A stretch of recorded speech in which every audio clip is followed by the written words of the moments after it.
حضرت سلیمان علیہ السلام نے بیت المقدس کی تعمیر کا بہت سا کام کروا لیا تھا، لیکن ابھی کچھ کام باقی تھا جو جنات سر انجام دے رہے تھے۔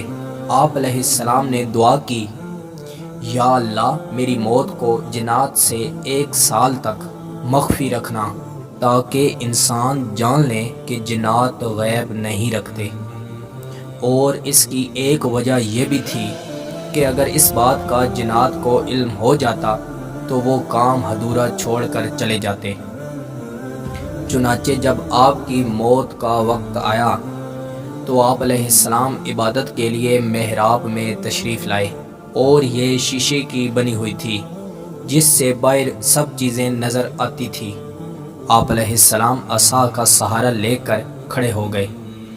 وقت مقرر پر آپ علیہ السلام کی روح قبض کر لی گئی، مگر آپ علیہ السلام عصا کے سہارے اپنی جگہ پر کھڑے رہے۔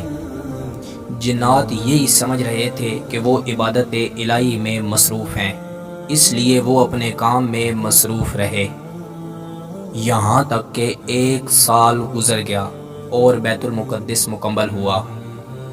پھر اللہ تعالیٰ نے دیمک کو حکم دیا کہ لکڑی کو اندر سے کھانا شروع کر دے، جس کی وجہ سے عصا ایک دن ٹوٹا اور آپ علیہ السلام گر پڑے، اور اس وقت جنات کو آپ علیہ السلام کی موت کی خبر ہوئی۔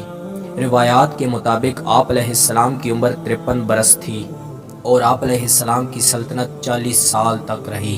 میں امید کرتا ہوں کہ آپ کو یہ ویڈیو بہت پسند آئی ہوگی۔ مزید ایسی ویڈیو دیکھنے کے لیے ہمارے یوٹیوب چینل کا وزٹ کریں، دوستوں کے ساتھ شیئر کریں، کمنٹس میں اپنی رائے کا اظہار ضرور دیں۔ ملتے ہیں انشاءاللہ اگلی ویڈیو میں۔ اللہ حافظ۔